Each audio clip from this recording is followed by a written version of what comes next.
Olá, bom dia. Começa aqui mais uma edição do Eldorado Expresso, trazendo para você os principais destaques das plataformas do Estadão nesta terça-feira. Oi, Carol, bom dia.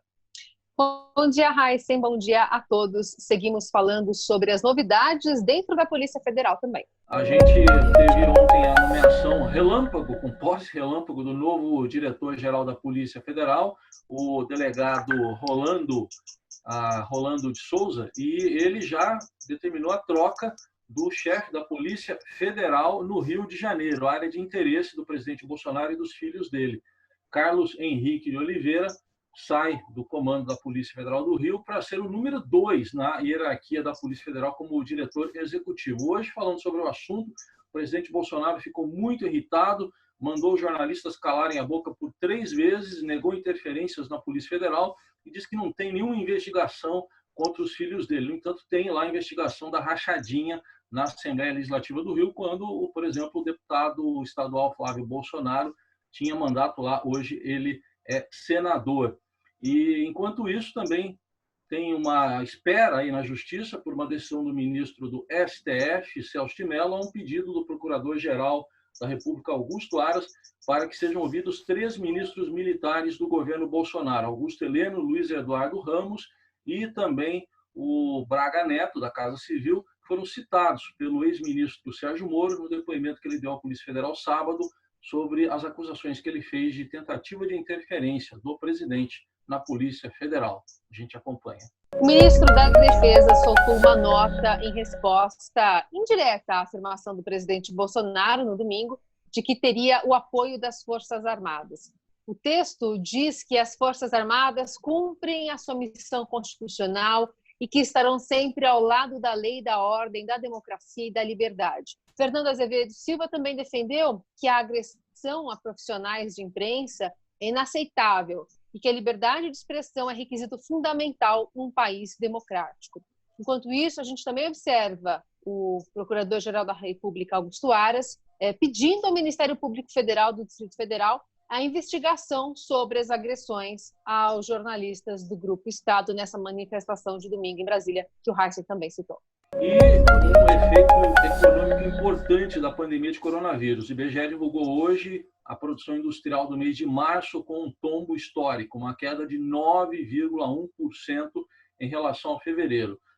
Considerando o primeiro trimestre, já com impactos aí da pandemia, o primeiro trimestre houve uma queda na produção industrial de 1,7%. Esses números podem ainda piorar, principalmente se a gente levar em consideração algumas situações como lockdown, ou seja, bloqueio total na região metropolitana de São Luís, a capital do Maranhão, que pega a capital e mais 3 cidades do entorno a partir de hoje. Esse bloqueio foi determinado pela Justiça a pedido do Ministério Público. E outras cidades de outros pontos do país também estudam realizar medidas parecidas, ou seja, o fechamento total. A pandemia aqui no Brasil até agora deixou mais de 7.300 mortos e são quase 109 mil casos confirmados, de acordo com o último balanço do Ministério da Saúde. A Prefeitura de São Paulo já fez um levantamento dos leitos disponíveis na rede particular que poderiam ser utilizados temporariamente pelo SUS. A ideia, inclusive, é ter até 20% deles de UTI, no caso da situação da cidade piorar nesse combate à pandemia do coronavírus. Há 2 locais que já recebem pacientes do SUS e também recebem, de volta um preço único de R$ 2.100 a diária do poder público. Ainda em São Paulo, hoje, uma cobertura sobre um dia de ampliação dos pontos de bloqueio de ruas e avenidas da cidade para estimular a população a ficar em casa.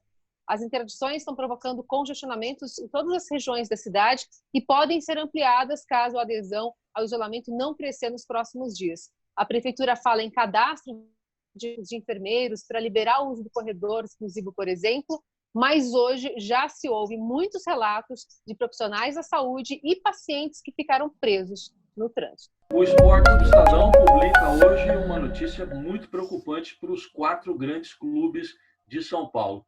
Juntos, o Corinthians, o Palmeiras, o São Paulo e o Santos tiveram um prejuízo de mais de 307 milhões de reais no ano passado. Isso sem considerar agora que as receitas estão caindo já neste ano, com a paralisação do futebol por causa da pandemia do coronavírus. Isso lança um novo desafio para esses clubes.